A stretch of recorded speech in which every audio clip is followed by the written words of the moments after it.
Pick your class and earn your battle points. Because it's time for the Star Wars Battlefront Podcast.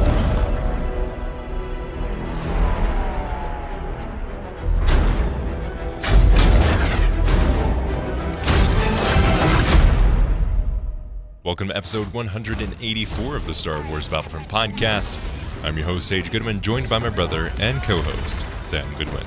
Hello there. In this episode, we'll be going over your topics that we asked on Twitter and you responded with, as well as our thoughts on what would be cool for original Trilogy content that could come to Battlefront 2. Let's get started. Let's get started with your topic. So I asked on Twitter. First off, we've had a bug going through our house, which is why this episode's later than we usually post it. First it was some sort of cold, and now it's some sort of like stomach bug, which hit us all in the span of about 10 days. I explained that on Twitter, and I was putting together the show notes for this episode, and I asked what you, the listener on Twitter, would like for us to go over on this episode. So here we are. From America. At Hammer the Senate, your opinion on all the drama that has happened all these 2 years. Okay, Battlefront 2 launched in 2017. We're going into the third year. It'll be year 3 in November of 2020. We've been a part of this community since Battlefront 2015, before it launched. So we've been here through quite a bit of drama in terms of like DICE and the Battlefront community. What's different in Battlefront 2, though, is how big the game's scope was. We're getting all 3 eras. We're getting a campaign mode. We're getting offline content. We're getting Starfighter Assault that's developed. This game was developed by 3 different development companies. Battlefront 2015 was one company, DICE, and it focused only around one era, being the original trilogy, which we'll talk about later. Towards the end of Battlefront 2015's life, there wasn't a whole lot of communication. There was rumblings about a second game, but we didn't have any confirmations. There was still rumors that we were getting more content support, and then we get the confirmation through a leaked trailer. It looked great, and then in 2017, we went to EA Play. Got to play Battlefront 2 before it came out in the alpha state. And it felt fantastic. It had some really good implementation of how they're going to do the progression system, the star card system, all of these things. And then it launched, and it had the whole debacle around loot boxes that really put a damper on communication, because they had to fix all of these things before they got on to any content that they wanted to add. So pretty much about the first 6 months that Battlefront 2 came out, it was all about fixing the progression system and these things that they thought were fantastic ideas, but ended up being a huge debacle. They removed loot boxes before the game launched. Only people who pre-ordered were able to partake in that joyous occasion. Fast forward, we got more content. We get The Last Jedi content. The Last Jedi content introduced this cool thing where you could pick your faction, and with that faction, it would be like First Order versus the Resistance, and you got certain bonuses if your team won, and depending on which side you chose. Obviously, everyone's going to choose the First Order, so the First Order won. But with that came the launch of Captain Phasma and Finn, as well as the map crate to Galactic Assault. Then we get a span of updates that fix some bugs, still continue working on the progression system, because the Last Jedi content came out before the progression system was fixed. That came out in December alongside the movie. Then we get the Han Solo half season, which added Jabba's Palace from Battlefront 2015 to Battlefront 2, as well as Kessel, which also added Extraction. Then the Clone Wars began. Begun. The Clone War has. And in between that, it was announced at another EA Play that we will be getting a capital ship mode where you claim command points. We'll also be getting 4 new heroes, as well as Geonosis added to said game mode, which is what everyone was wanting at the time. Now here we are in 2020, We had the whole Clone Wars season, which added a lot of great content. Yeah, through Anthony Hopkins here's narration of the entire history of Star Wars Battlefront. There's definitely some pinpoints of drama. Definitely some penultimate moments in the career of Battlefront, which definitely did stir up more drama than others. First comes to mind the loot box. Yeah. That was obviously over-exaggerated. That was definitely on the consumer's part. It was more of the media. So the media definitely stirred that pot took there. it and completely ran with it. As they do with most things here. So that was just miscommunication altogether, and that shouldn't have happened in the first place. Yeah, and after that, it just kind of did a slow descent from there for a little while until it kind of, I think the real moment it picked back up was when the Clone Wars came out. Yeah. Yeah, but in between that, I mean, it was still a fairly popular game, but there was just the controversy around it definitely kept it from being as successful as it could have been, which we're in like a renaissance. Yeah, it is definitely a renaissance now. So this game's like more popular than it's been in a while, for sure. Yeah, I think in December, the numbers that Battlefront had in terms of people playing were double what they were at launch, which is crazy to think about a game being 2 years old. Yeah, that's impressive. So yeah, like I was saying, it kind of stopped around the Clone Wars. It picked back up because that was really a really popular phase of seasons there.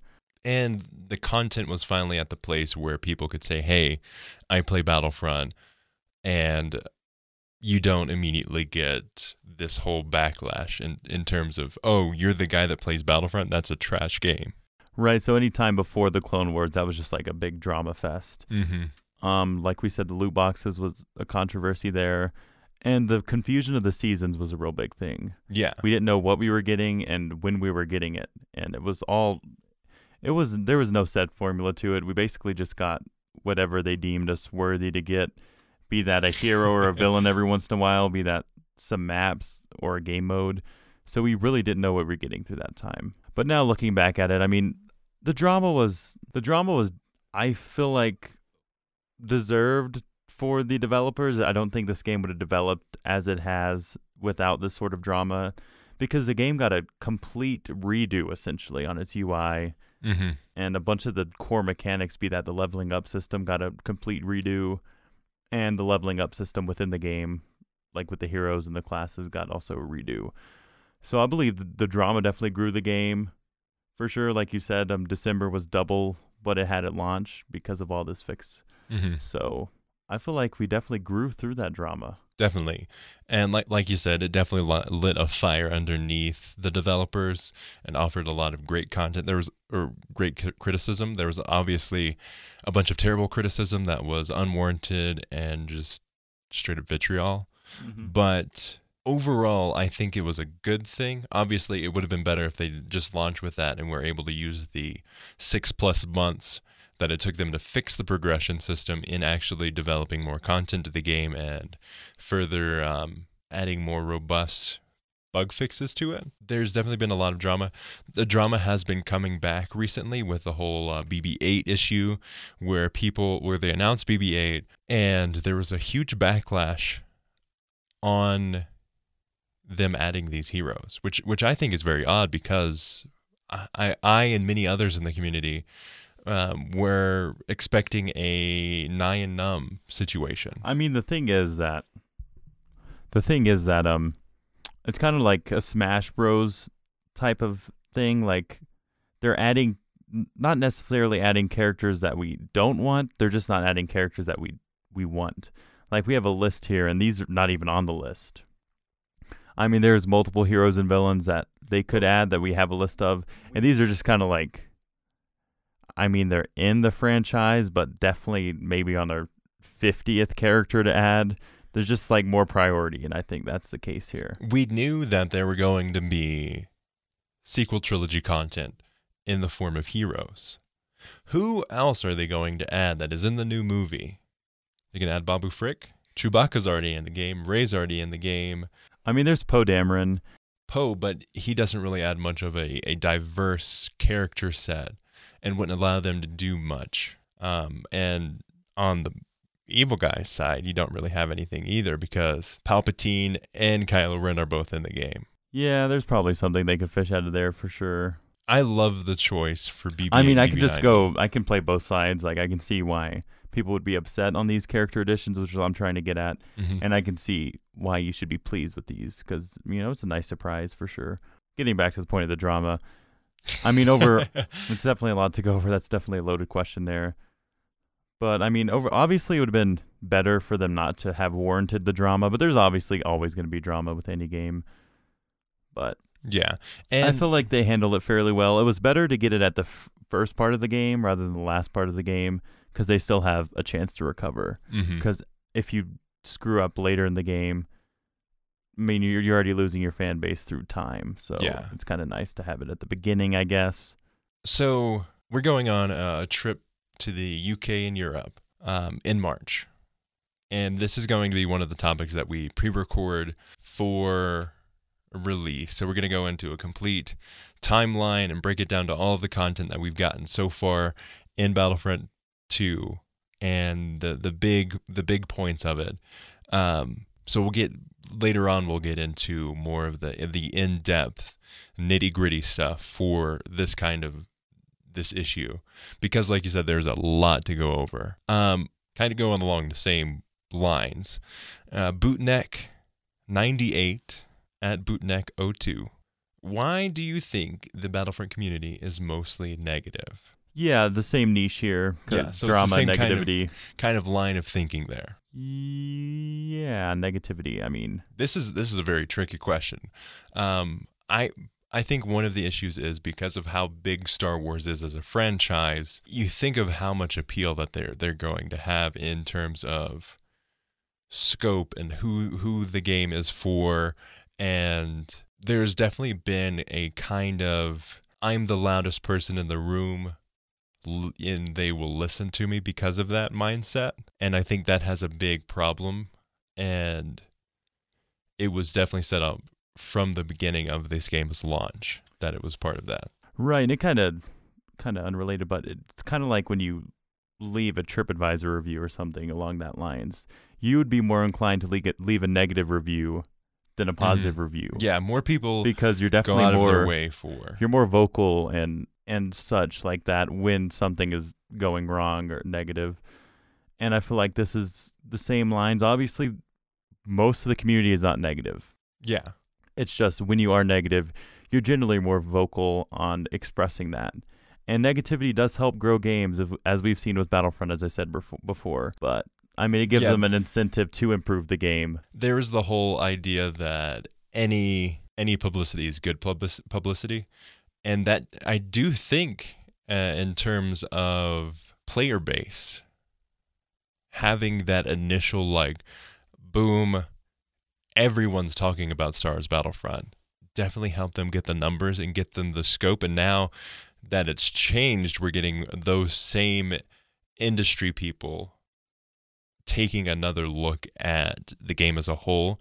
IGN going and re-reviewing their original review of the game, going from I think it was a 6 something to now 8.3 or something along those lines, or 83, which is huge. And I do think that as we go forward, game reviewers and publications should take the approach of having longer term reviews where this is the initial review. As we get to more games, like we've got Apex that's going to be a fully supported game, we've got Overwatch that has been going on for almost 5 years now, Rainbow Six Siege is going on its 5th year. All of these games, we're getting to more of games as a platform than they are as, okay, 1, 2, 3, 4. And Battlefront is a prime example of that because they have a great foundation to build upon. And they had a year where, like, it's crazy to think that Battlefront is going into its 3rd year. It feels so much newer than that. Right, and the reasons like the PS2 and those platforms, behind that, the reason they did produce sequels is because they didn't really have the support options as games do nowadays. Mm-hmm.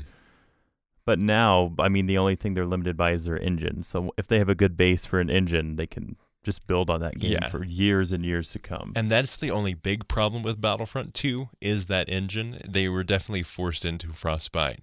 And Frostbite is a very beautiful engine, but it is much harder to get what you want from it than something like Unreal Engine, which Fallen Order was built out of. And the Respawn team has said that one of the reasons that they were able to do what they were able to do with Fallen Order is because of Unreal Engine, that they wouldn't have been able to do it in any other engine. Yeah, which is kind of like, at least in this circumstance, quality versus quantity. To an extent, I'm not saying that they would have to sacrifice one or the other, but if they did pick an alternative engine, they could have more content to add. I mean, we're still not. I mean, we experienced this mildly with some of the classes, like we've discussed in previous episodes, but for the most part, we're not too limited as of this point now by the engine. And they're definitely not shying away with adding updates, because I think Battlefront 2 is up to at least 100 gigabytes. Which is great to see. That's not a downside at all. It shows that they are willing to add support, and I hope that they continue to do so going forward.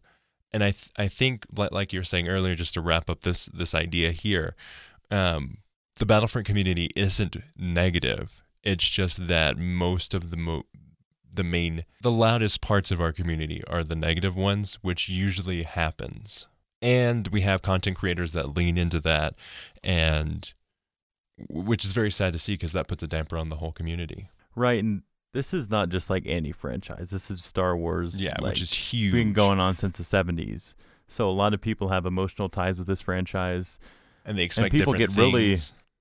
I mean, they grew up with this stuff, so they definitely get their feelings about this for sure, because this is their childhood essentially. And they definitely want to see that prosper and flourish and be as successful as it can in most cases.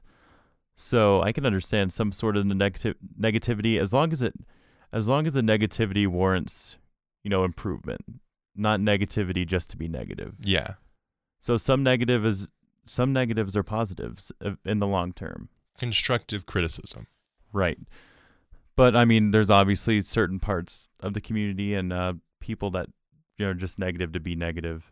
But for the most part, I feel like the negative parts have been somewhat helpful to the entirety of the community for sure. Definitely.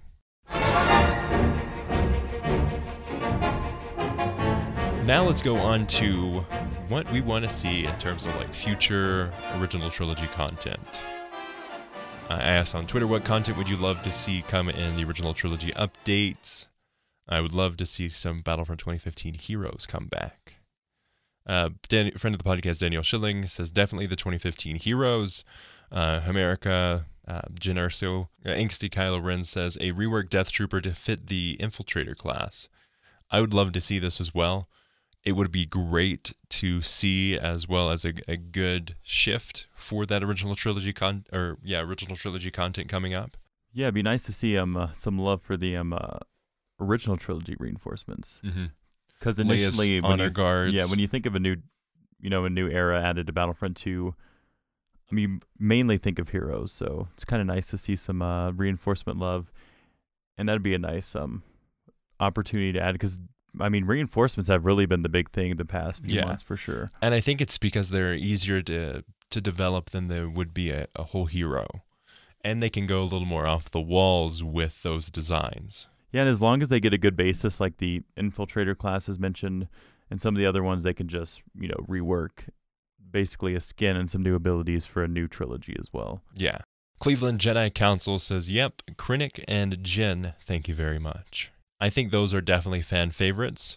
Rogue One is a huge fan favorite in terms of the Star Wars community, and specifically for the Battlefront community, because it was such a great update. Yeah, you can't really have original trilogy content without adding previous heroes and villains, because the previous game was strictly dedicated to the original trilogy. Yeah, and they went to the bottom of the bucket and dug deep, and they came out with some really great heroes. I mean, yeah, there's so many good ones. Dengar comes to mind. Greedo's really fun. I know they definitely missed out on some of the adding potential for the release of the game for sure. But I mean, if we do get them in these new seasons here, I mean, I won't be complaining. Definitely. So I have a question for you, and for you, Sam, and the listeners. Okay. Faced with the choice between furthering the original trilogy season in terms of adding some more maps and some more heroes / reinforcements versus going back to the Clone Wars, which one would you prefer if it had to be only one? I mean, I think I would go with the Clone Wars. I mean, there's so much they can do with the Clone Wars. I mean, they could just make an entire game with years and years of content just dedicated to the Clone Wars. The thing that leads me, that kind of makes me question it. So we've got the original trilogy coming back, and I think it would be awesome to double down on that. But this month we're getting the return of the Clone Wars TV show on Disney Plus with season 7. So that would lead to a perfect transition into further Clone Wars content. But we did get a bunch of Clone Wars content in the Clone Wars season. Right, and this is literally Clone Wars content, like the show's the Clone Wars. Yeah. I don't know, it seems like such bad timing when they do this kind of stuff. Like The Mandalorian kind of came out while they were Mandalorian would be a great closing season. it out. Yeah, I feel like apart from the mainline Star Wars movies, they don't really do in tandem with the shows and such. Like, there's so many good opportunities with The Mandalorian. The Clone Wars would be a good one. We've been wanting to see Ahsoka in the game for quite a while now. We've even gotten some skins resembling some of the Clone Wars. Mm-hmm. So, perfect addition there. But I don't know. They're just kind of lacking on this sort of content. I mean, I'd rather see some new stuff than some of the original trilogy stuff. Because this would work perfectly. But as far as original trilogy content goes in terms of Battlefront 2, we don't have a whole lot. I mean, this is true. I mean, we have the main line, like, you know, Han Solo, Luke Skywalker. I mean, but the thing is, the previous game was strictly dedicated to the original trilogy. So I personally have gotten my fix on that. Mm-hmm. I mean, I can't speak for the entire community, but I would definitely like to stick to the Clone Wars if at all possible. But that's just me. There are a couple ways that you can respond to this on Twitter, Instagram, Facebook, email, battlefrontpodcast@gmail.com. Definitely let us know your thoughts on that and what kind of topics, evergreen topics like the one we started with on this episode, you'd like to hear while we're kind of on vacation, because I don't want to stop for 2 weeks when we can release content there. I've got big plans. We've got some really cool stuff happening. If you want to keep up to date with some awesome things, just a little tease here. Follow Battlefront Wayfinder or Star Wars Wayfinder on Twitter and Instagram. We've got some cool stuff coming in conjunction with a lot of cool people in the community. So stay tuned for that. And when we get back from our vacation, we've got big plans. I've kind of made a little internal roadmap that once we get closer to getting those plans cemented, we'll release. One last thing before we close out this episode. Friend of the podcast, Spartacus Inc., wanted to know our thoughts on the collapse of Galactic Assault. With the most recent update, with the BB-8 update, we got an interesting move in terms of the UI. Galactic Assault got moved further back, so it takes longer to get to the actual clicker in the UI. I think it takes like 3 or 4 clicks to get to where if you wanted to play Galactic Assault, you'd be able to. And a lot of people had some issues with that, saying that DICE is killing Galactic Assault and that we really need content for Galactic Assault going forward. Now, I think that there are points on either side. I think, like we said, there are a very vitriol, vocal part of the community that's like, oh my gosh, DICE is ruining everything. And then there's the more, I would really like it if you actually put more focus on this. I actually mildly saw this in Battlefront 2015 with like Supremacy. Mm-hmm. And actually Walker Assault was put on the back burner for a while.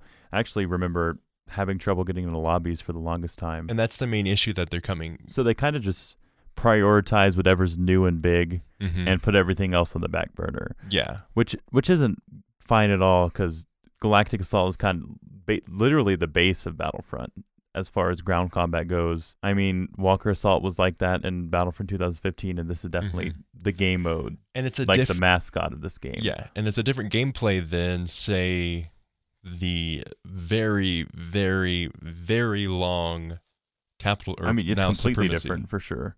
I mean, this one's.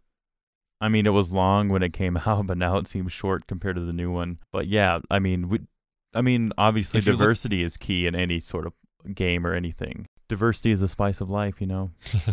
So, I mean, I understand they want to kind of put this forward in the UI because it's new, but still doesn't mean they shouldn't give new maps to Galactic Assault or even new content at that. Yeah, definitely. And that's what I would like to see. Now that with this update coming up very soon, I believe it'll be next week, we're getting the update. We are getting now Supremacy on all eras. And I hope when that happens, they'll start showing love to the other game modes and that this will be addressed, because it would be amazing to see the content that we've got for Supremacy in terms of maps. I would love to see that for Galactic Assault. Yeah, at this point, we're just kind of playing it by ear because, I mean, like I said, this is a new sort of game mode and they've added new content.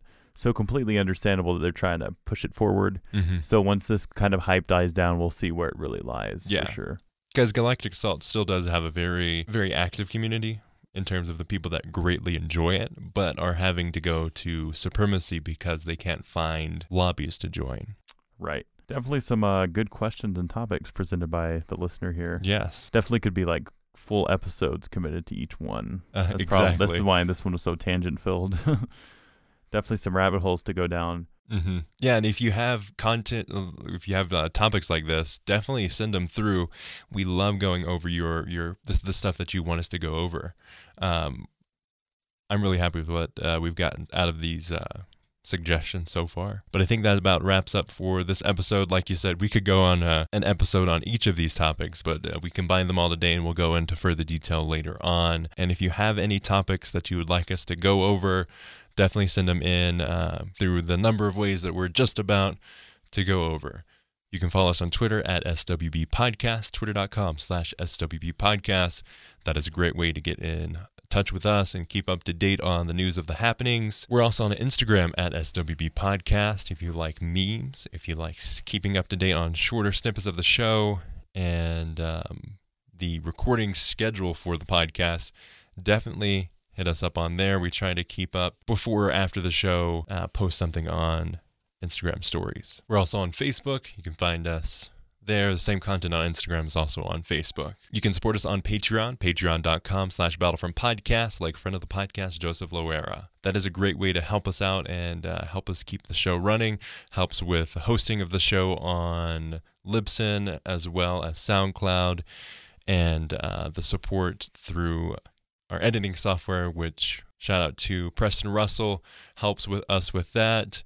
But it would definitely be appreciated if you help us with the subscription for that. You can also support us on PayPal, paypal.me/tie-dye-sheep, TYEDYESHEEP, like friend of the podcast, Daniel Schilling. A great free way that you can support this show is through leaving a review on Apple Podcasts, iTunes, Stitcher, Google Play, wherever you listen to podcasts that has the option to review. It would help us out a ton. Our Gmail is battlefrontpodcast@gmail.com, and also our YouTube channel is youtube.com/the Star Wars Battlefront Podcast. Definitely subscribe to us on YouTube. We've got a lot of stuff planned. We want to start streaming. We want to start doing weekly videos there alongside the podcast, and your support on there will definitely help make that happen. You can listen to the show on iTunes, SoundCloud, Stitcher, Google Play, Apple Podcasts, YouTube, wherever you find podcasts, you can find this show, as well as now Spotify. We're finally on Spotify. You can listen to us on. As always, thanks for listening, and may the Force be with you. From